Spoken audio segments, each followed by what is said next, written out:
اکرمہ سے روایت ہے، انہوں نے بیان کیا کہ مجھ سے اور اپنے صاحبزادے علی سے ابن عباس رضی اللہ تعالیٰ عنہ نے کہا کہ ابو سعید خدری کی خدمت میں جاؤ اور ان کی احادیث سنو۔ ہم گئے، دیکھا کہ ابو سعید رضی اللہ تعالیٰ عنہ اپنے باغ کو درست کر رہے تھے۔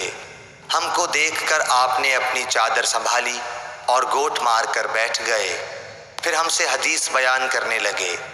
جب مسجد نبوی کے بنانے کا ذکر آیا تو آپ نے بتایا کہ ہم تو مسجد کے بنانے میں حصہ لیتے وقت ایک ایک اینٹ اٹھاتے، لیکن عمار دو دو اینٹیں اٹھا رہے تھے۔